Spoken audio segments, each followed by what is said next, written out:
and Michael both visited DC recently, right? Like, Yes, we did in the memorial. yeah. What do you Yeah. think about the truck being on display? I mean, what do you I think? think the truck tells the whole story. I think it's good. It was very moving to see all the dozens of bullet holes through the windshield of the truck, and that Michael Neal actually survived it and is up there to talk about it.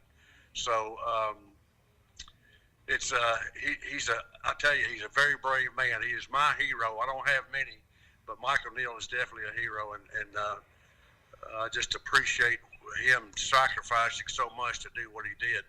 And others on that I was around that day, and others took Mm. saw Sheriff Busby get shot, and saw Chief Wren get shot, and he chose to meet them head on, and that's what he did, and engaged them head on in a violent shootout. And as I say, when we go around speak around the country together, I say that Michael could have chosen to uh, take cover behind the cars on the lot, but he didn't. He met them head on, and he just God was with him that day, and he protected him. So he's certainly my hero, no doubt about it. Hey, Chief, what when y'all go around together and speak around the country together? Is it kind of like sovereign citizens movement kind of thing?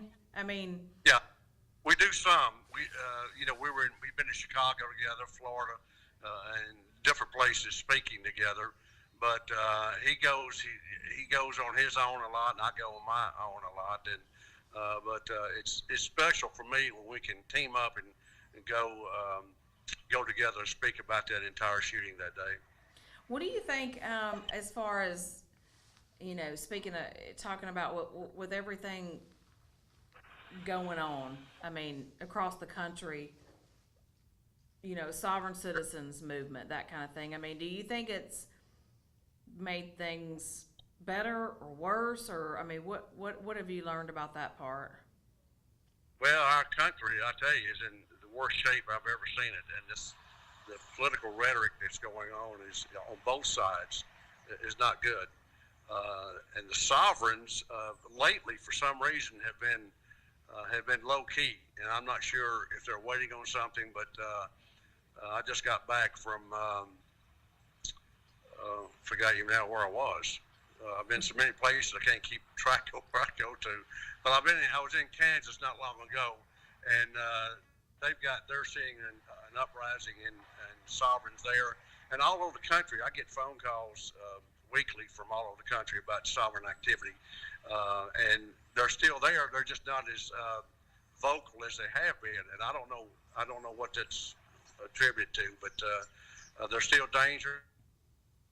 They're still attacking police officers. They're still anti-government, and it's added to the problems that we already got. Yeah, and for people who don't know, I mean, I guess in your own words, for viewers watching this, describe like a sovereign citizen. Sovereign it can be anybody. It can be the ones that killed Brandon and Bill. The Jerry Kane was an out-of-work truck driver. But we've got doctors, lawyers, dentists, politicians, police officers, firefighters that are all involved in the sovereign movement. And simply, the sovereign movement is those that do not believe in government work, or they don't believe in a government. They're anarchists, and they despise police officers. They resist authority, and they just think no one has any authority over them at all. And that's the problem when it comes in to play now. Criminal court clerks, judges, all are at risk if they work for the government, which they do. And sovereigns have attacked government employees. So I speak to court clerks around the country. I was in Memphis a few months ago speaking to the American Judges Association down on Elvis Presley, and they have. Uh-oh. Hey, Fire yeah, alarm. yeah, it's noon. It's noon. Hey, when were you in Memphis?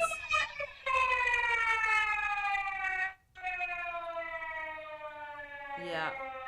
When were you in Memphis, Chief?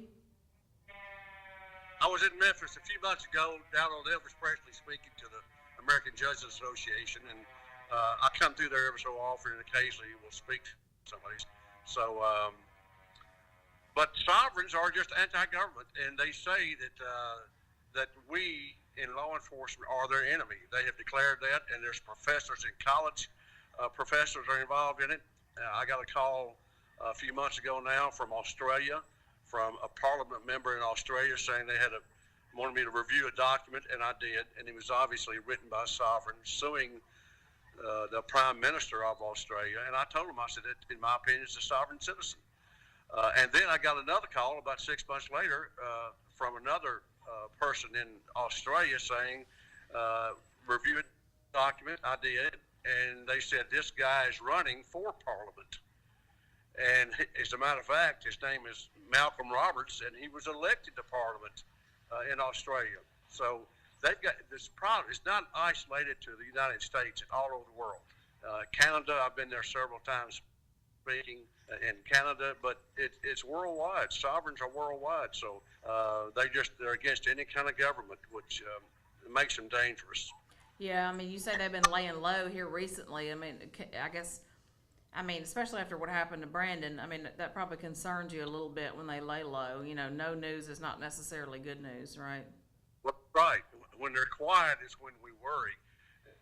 And now I've been around Seymour here, and I have spoken down in Branson.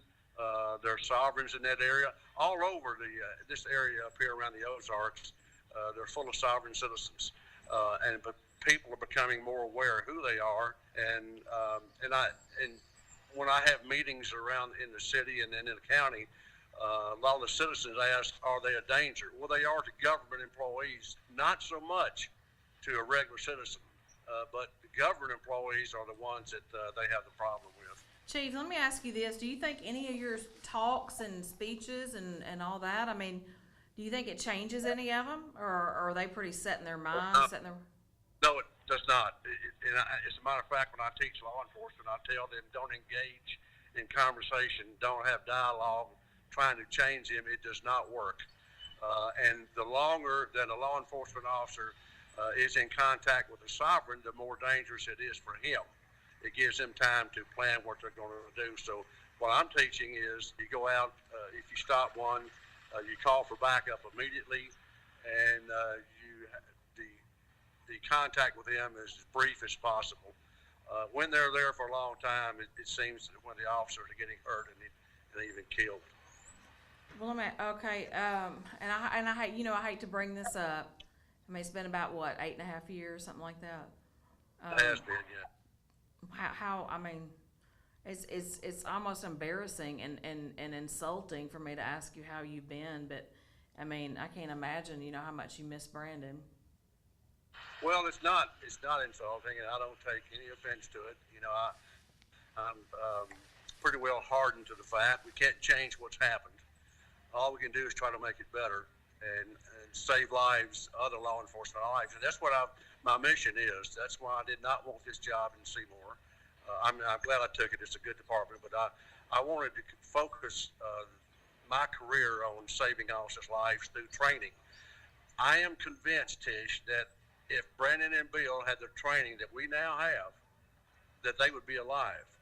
They didn't have. As a matter of fact, very few in law enforcement had ever heard of sovereign citizens in May of 2010. So now, as I go around from coast to coast and been to every state except Hawaii, that they're learning about it, and I get feedback from those officers that how appreciative they are for the training they got, that had no idea about sovereigns. Now they do. And that actually saved their lives. So that certainly encourages me to continue doing this, and it's good. Now, if I thought I was not doing any good and that they weren't listening and weren't learning, it would be too difficult to do this, reliving the shooting week after week. Yeah, like you said to me on the phone earlier, it doesn't matter how old your child is. Makes no difference. They're your child or your kid, and it's just the pain is just indescribable. That when you lose your child, particularly when you're there right after it happened, you see the carnage of the shooting and the aftermath of what happened to him and the suffering that he went through, and Bill Evans too. It was just it's something that you can't get rid of. It's in you every single day, and every minute of the day, it's in your mind. So you just have to do the best you can do and keep going. You know, you think it's been a lack of education, like you were talking about. You know, I mean, that was pretty much sovereign citizen. I mean, I'll be honest with you, Chief. I had to look it up just to make sure. I mean, I knew what both words meant, but put together, like I had to be sure that that's what that was. You know, I had to look it up because it's. When they told me, the FBI told, I think it was Mike Allen that night on the scene, the sheriff now in Crittenden County. I think they told Mike, the FBI did, on the Walmart parking lot, that it was done by sovereigns. He said, who? He said, sovereign citizens. They knew about them, but most of the other country did not. And they were in their database, in the FBI's database, sovereign citizens. I called a friend of mine in Boston that's over an intelligence network in the New England states, Don Kennedy, and I asked Don, I said, tell me about sovereign citizens. He had no idea. He said he'd never heard the term before. Now, he's over an intelligence network in Boston. He didn't know about them, so there was a lack of information sharing about that group. Now, to be fair to the FBI, when I went to Washington to meet with them, because I was so concerned about them not telling us about the sovereigns, they had them listed as white-collar criminals, which was not as a threat at that time to law enforcement. And I don't think they realized how dangerous they really were. But after, I can say this, after the shooting of Brandon and Bill in West Memphis, May the 20th, 2010, the FBI got on board and had started doing training programs. There's a lot of training about sovereigns, and they realize how dangerous they are. So it's a lot better now than it was 8.5 years ago. You're gonna. You mentioned too that Michael Neal's been like a son to you. I that touched me. I like that. Michael Neal, you know, I lost my son and I lost Bill Evans, and he's all the guys and girls at West Memphis were like my family. And when you lose, I lost 3 officers in West Memphis while I was there, and one that keeps people overlook is Michael Waters, that died 2003 September 11th. He was thrown from a car during a pursuit to Memphis. So we had 3 officers killed in West Memphis, and it hurts. But Michael Neal, I tell you, when I met him, right after the shooting, I met him, and he and I have become so close. He's like my son, and I don't have many heroes, as I said earlier, but I do have him as a true hero that sacrificed his life. Now, he's got a beautiful wife and 3 beautiful girls, that he put all that on the line. And if you ever see that truck, you'll understand what he did. So he's a true hero, and Michael's a special person in my heart.